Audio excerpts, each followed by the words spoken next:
En la tierra de Egipto, donde el sol caía con peso sobre los campos y el río, Nilo corría como una serpiente brillante entre las palmeras, vivía el pueblo de Israel.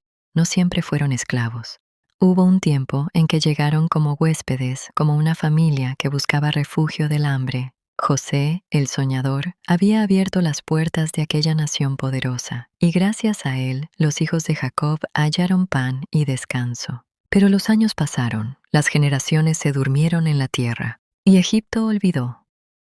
Se levantó un nuevo faraón que no conoció a José, ni quiso conocer su historia. Miró al pueblo hebreo y no vio hermanos, vio números, vio fuerza, vio amenaza, y su corazón se endureció como barro cocido al fuego. Este pueblo es numeroso, dijo. Si se levanta contra nosotros, seremos vencidos. Y así el miedo dio a luz a la crueldad. Los egipcios pusieron sobre Israel capataces severos, hombres de voz dura y manos rápidas para el castigo. Les impusieron cargas pesadas, los hicieron levantar ciudades para el tesoro del faraón, Pitón y Ramesés. Bajo el sol ardiente, con los pies hundidos en lodo, los hijos de Israel moldeaban ladrillos día tras día. El sudor caía como lágrimas y el cansancio se metía en los huesos. Pero mientras más los oprimían, más crecían. Mientras más los quebrantaban, más se multiplicaban. Y eso enfureció aún más al faraón. Entonces llamó a las parteras hebreas, Sifra y Fúa, mujeres de manos suaves y corazones temerosos de Dios. Les ordenó que cuando asistieran a las mujeres hebreas, si nacía un niño, lo mataran. Si era niña, la dejaran vivir. Pero aquellas mujeres temieron a Dios más que al rey. Y cuando nacían los niños, los dejaban con vida. El faraón las llamó y les reclamó. Ellas respondieron con sabiduría. Las mujeres hebreas no son como las egipcias, dan a luz antes de que la partera llegue. Y Dios fue bueno con las parteras, y el pueblo creció aún más. Entonces el faraón lanzó un decreto terrible, uno que heló el aire y llenó de llanto las casas. Todo niño que nazca, echadlo al río. Y el Nilo, que daba vida, fue convertido en tumba. En ese tiempo, un hombre de la casa de Leví tomó por mujer a una hija de Leví. Ella concibió y dio a luz un hijo. Y al verlo, vio que era hermoso. No hermoso solo de rostro, sino lleno de promesa. Y lo escondió 3 meses. Cada día era un milagro, cada llanto, un peligro. Cuando ya no pudo ocultarlo más, tomó una arquilla de juncos, la calafateó con asfalto y brea y puso al niño dentro. Con manos temblorosas, lo dejó entre los juncos a la orilla del río. No lo abandonó, lo entregó a Dios. La hermana del niño se quedó a lo lejos, vigilando, orando en silencio. Y sucedió algo que solo el cielo pudo escribir. La hija del faraón descendió a bañarse al río. Vio la arquilla entre los juncos y mandó traerla. Al abrirla, el niño lloró, y su corazón fue tocado. «Este es uno de los niños de los hebreos», dijo. Entonces la hermana se acercó y habló con valentía. «¿Quieres que vaya y llame a una nodriza hebrea para que críe al niño?» La princesa aceptó, y así la madre del niño volvió a tenerlo en brazos. Lo amamantó, le cantó. Le habló del Dios de Abraham, de Isaac y de Jacob. Cuando creció, lo llevó a la hija del faraón, quien lo adoptó y le puso por nombre Moisés, diciendo, «Porque de las aguas lo saqué». El niño hebreo creció en palacio. Aprendió la sabiduría de Egipto, pero en su corazón ardía otra herencia. Un día, cuando Moisés ya era grande, salió a ver a sus hermanos. Y vio su aflicción. Vio a un egipcio golpeando a un hebreo. Miró a un lado y a otro, no había nadie. Y en un arrebato mató al egipcio y lo escondió en la arena. Al día siguiente vio a 2 hebreos peleando. Intentó reconciliarlos, pero uno le respondió, «¿Quién te ha puesto a ti por príncipe y juez sobre nosotros? ¿Piensas matarme como mataste al egipcio?» Entonces Moisés tuvo miedo y su secreto fue conocido. El faraón buscó matarlo y Moisés huyó. El desierto que prepara llegó a la tierra de Madián. Se sentó junto a un pozo. Allí defendió a las hijas de Reuel, sacerdote de Madián, de pastores violentos. Les dio agua a sus ovejas, y aquel hombre le dio a su hija Séfora por mujer. Moisés se volvió pastor, del palacio al polvo, del oro al silencio. Y en el desierto, mientras cuidaba ovejas, Dios trabajaba su corazón. La zarza que ardía sin consumirse. Un día, llevando las ovejas al monte de Dios, Horeb, Moisés vio algo que detuvo sus pasos. Una zarza ardía en fuego, pero no se consumía. Se acercó y entonces Dios habló. «Moisés, Moisés», él respondió, «heme aquí». Dios le dijo que se quitara las sandalias, porque el lugar era santo. se presentó como el Dios de sus padres. Y Moisés cubrió su rostro, porque tuvo miedo de mirar a Dios. El Señor le dijo que había visto la aflicción de su pueblo, que había oído su clamor, que conocía sus dolores. Y he descendido para librarlos. Y entonces pronunció palabras que temblaron en el alma de Moisés. Ven, te enviaré al faraón para que saques de Egipto a mi pueblo. Moisés dudó. Se sintió pequeño. Preguntó por el nombre de Dios. Y Dios respondió con voz eterna, yo soy el que soy. Del clamor del desierto al Dios que camina con su pueblo. El pueblo de Israel avanzaba, no con pasos firmes todavía, sino con pasos temerosos. Habían salido de Egipto, sí, pero Egipto aún no había salido del todo de ellos. El desierto se extendía como un mar de arena y silencio, y cada amanecer traía una pregunta escondida en el pecho. ¿Seguirá Dios con nosotros hoy? Y Dios, paciente como un padre que no se cansa, ya iba adelante. El cántico después del milagro. Tras cruzar el Mar Rojo, cuando las aguas volvieron a su lugar y el enemigo quedó atrás, el pueblo se detuvo. No para huir, no para llorar, sino para cantar. Moisés entonó un cántico al Señor, y su voz no era solo la de un hombre, era la voz de generaciones enteras agradeciendo la libertad. María, la profetisa, tomó un pandero y las mujeres danzaron. No era una danza perfecta, era una danza sincera. Los pies aún temblaban, pero el corazón ya creía. Jehová es mi fortaleza y mi cántico, decían. Y por un instante el pasado dejó de doler.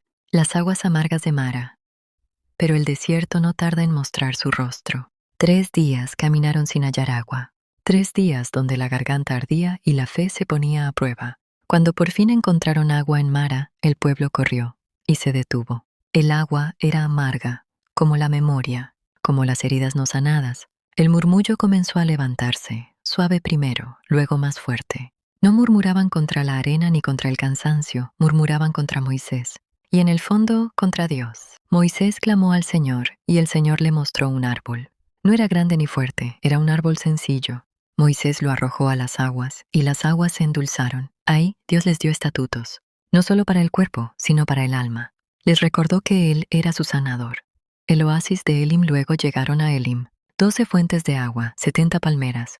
Descanso. Dios sabe cuándo apretar y cuándo abrazar. El desierto no es castigo, es escuela. Y el descanso, un regalo. El pan que cae del cielo, pero el hambre llegó, y con ella el recuerdo engañoso de Egipto. Allá comíamos, decían, olvidando las cadenas. Entonces Dios habló con ternura firme. He aquí, yo os haré llover pan del cielo. Cada mañana, al levantarse, el pueblo veía algo fino como escarcha sobre la tierra. ¿Qué es esto?, preguntaban. Y Moisés respondía, este es el pan que Jehová os da para comer. Maná, suficiente para hoy, solo para hoy, nunca para acumular, nunca para confiar en uno mismo. El que guardaba de más lo veía corromperse, porque Dios estaba enseñando a confiar día a día, como un niño que aprende a tomar la mano de su padre cada mañana. Y el 6º día, el doble, para descansar el 7º, porque Dios no solo provee alimento, también enseña a descansar en él. El agua de la roca. En Refidim no había agua, otra vez la sed, otra vez la queja. ¿Está Jehová entre nosotros o no?, preguntaron. Y esa pregunta dolió más que la sed. Dios ordenó a Moisés que golpeara la roca. Y de la roca brotó agua, abundante, viva. Dios no se ofendió. Dios respondió, porque incluso cuando dudamos, Él sigue siendo fiel. La primera batalla entonces vino a Amalec, el enemigo inesperado. Josué peleaba en el valle mientras Moisés subía al monte. Cuando Moisés alzaba sus manos, Israel vencía. Cuando las bajaba, el enemigo avanzaba. Así aprendieron que la victoria no venía de la espada, sino de la intercesión. Aarón y Hur sostuvieron las manos de Moisés, y así juntos vencieron. El consejo de Jetro, suegro de Moisés, observó el cansancio del líder. Moisés juzgaba al pueblo desde la mañana hasta la noche. No está bien lo que haces, le dijo con sabiduría. Te desgastarás. Le enseñó a delegar, a confiar en otros, porque incluso los llamados por Dios necesitan ayuda. El monte que tembló llegaron al Sinaí. El monte se cubrió de humo, truenos, relámpagos. El pueblo tembló, Dios descendió, no para destruir, sino para hablar. Y allí Dios estableció su pacto. Un pueblo esclavo estaba aprendiendo a ser nación. Un corazón temeroso estaba aprendiendo a obedecer. Cuando el corazón se impacienta, Pero Dios no se rinde. El monte Sinaí seguía envuelto en nube. No era una nube cualquiera, era la señal de que Dios estaba allí. Desde abajo, el pueblo miraba hacia lo alto con una mezcla de temor y asombro. Moisés había subido, y el silencio comenzó a pesar. El tiempo pasó, un día, luego otro, y el corazón humano, tan frágil, empezó a inquietarse. La espera que prueba el alma Moisés estaba en la presencia de Dios, no descansando, no escondido, sino recibiendo instrucciones sagradas. Dios hablaba con él como un padre habla con su hijo, explicándole cada detalle del tabernáculo, cómo debía ser el arca, la mesa, el candelero, las cortinas, los colores, las medidas exactas. Nada era al azar. Dios quería habitar en medio de su pueblo. Mientras tanto, abajo, la espera se volvió ansiedad. El pueblo comenzó a decir, «No sabemos qué le haya acontecido a este Moisés». Y cuando el hombre deja de mirar al cielo, busca algo que pueda ver. El becerro de oro Aarón escuchó al pueblo. Le pidieron un Dios que caminara delante de ellos. No rechazó la petición, no los detuvo. Recolectaron oro, aretes, joyas, recuerdos. Fundieron todo y formaron un becerro, un Dios hecho por manos cansadas y corazones confundidos. «Estos son tus dioses, oh Israel», dijeron. Bailaron, cantaron, celebraron, pero el cielo estaba en silencio. Dios habló a Moisés, «Desciende porque tu pueblo se ha corrompido». No dijo mi pueblo, dijo tu pueblo, no por abandono, sino por dolor. El corazón quebrado de Moisés descendió con las tablas de la ley en sus manos, palabras escritas por el dedo de Dios. Al ver el becerro y la danza, su corazón se rompió, arrojó las tablas, no por desprecio, sino porque el pueblo había quebrantado el pacto antes de recibirlo. El becerro fue destruido, el pecado confrontado. La consecuencia llegó, pero aún en la corrección, Dios no abandonó. La intercesión que salva a Moisés volvió a subir al monte, esta vez no para recibir, sino para interceder. «Si perdonas su pecado, y si no, bórrame a mí de tu libro», clamó. Eso es amor verdadero, eso es un corazón que refleja a Dios. El Señor escuchó, no anuló la justicia, pero extendió misericordia. Dijo que su ángel iría delante del pueblo. Pero Moisés respondió algo profundo. «Si tu presencia no ha de ir conmigo, no nos saques de aquí». No quería solo promesas, quería a Dios mismo. El Dios que se deja conocer Moisés pidió ver la gloria de Dios, y Dios respondió con ternura firme, «No podrás ver mi rostro, pero te pondré en una hendidura de la peña». Pasó el Señor delante de él proclamando su nombre, «Jehová, Jehová, fuerte, misericordioso y piadoso, tardo para la ira y grande en misericordia y verdad». Ese es el corazón de Dios. Ayer, hoy, siempre. El pacto renovado, Dios mandó a Moisés tallar nuevas tablas, no porque las primeras no sirvieran, sino porque el pacto no había terminado. Cuando Moisés descendió otra vez del monte, su rostro resplandecía. Había estado tanto tiempo con Dios que la gloria se le quedó impregnada. El pueblo tenía miedo de mirarlo, y Moisés cubría su rostro con un velo, porque la presencia de Dios transforma. El tabernáculo, Dios en medio de ellos, entonces comenzó la construcción del tabernáculo. Cada tela, cada anillo, cada estaca era hecha con cuidado. El pueblo ofrecía voluntariamente, tanto que Moisés tuvo que decirles que ya era suficiente. Dios estaba enseñando algo hermoso. No solo quiere obediencia, quiere un corazón dispuesto. Cuando todo estuvo terminado, la nube cubrió el tabernáculo. La gloria de Jehová lo llenó. Dios había descendido para habitar con ellos. Ya no solo delante, ahora, en medio. La gloria que desciende y el Dios que decide quedarse, el pueblo, ya no era el mismo que había salido corriendo de Egipto. Sus pasos seguían siendo humanos, frágiles, pero algo había cambiado. Ahora sabían que no caminaban solos. El desierto seguía siendo desierto, pero Dios lo había convertido en lugar de encuentro. Cada día, al mirar el tabernáculo, recordaban algo sagrado. El Dios infinito había elegido habitar entre ellos.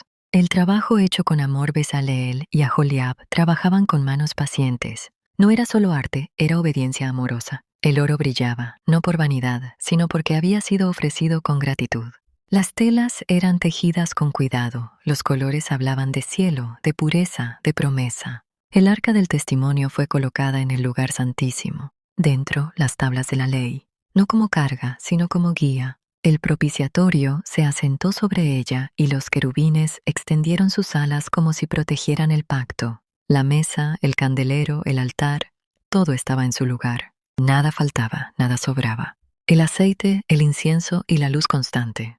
El aceite puro de olivas alimentaba. La lámpara no debía apagarse jamás, como la presencia de Dios que no se extingue aunque la noche sea larga. El incienso subía suavemente, no con estruendo, sino con delicadeza. Así llegan las oraciones sinceras, despacio, constantes, confiadas. Aarón y sus hijos fueron ungidos. Vestiduras santas cubrieron sus cuerpos. No eran perfectos, pero habían sido llamados. Y Dios no llama a los perfectos, Él perfecciona a los que llama. El sacrificio que acerca el altar se encendía. El sacrificio no era un castigo, era un recordatorio. El pecado duele, pero Dios abre camino para la reconciliación. Cada ofrenda hablaba de un Dios que desea perdonar, que enseña al pueblo a acercarse sin miedo, con respeto, con amor. La nube que lo llenó todo. Entonces sucedió.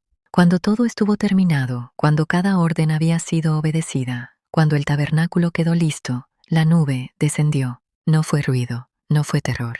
Fue gloria. La nube cubrió el tabernáculo de reunión y la gloria de Jehová lo llenó todo.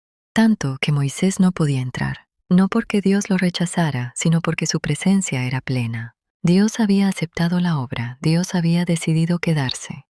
El Dios que guía día y noche desde ese día, la nube marcaba el camino. Cuando se levantaba, el pueblo avanzaba. Cuando se detenía, el pueblo descansaba. De día, nube. De noche, fuego. Nunca se apartó, nunca los dejó. Así aprendieron algo que atravesaría generaciones. Dios no solo libera, Dios acompaña. Un final que no es despedida. El libro del Éxodo no termina con una batalla ni con un adiós.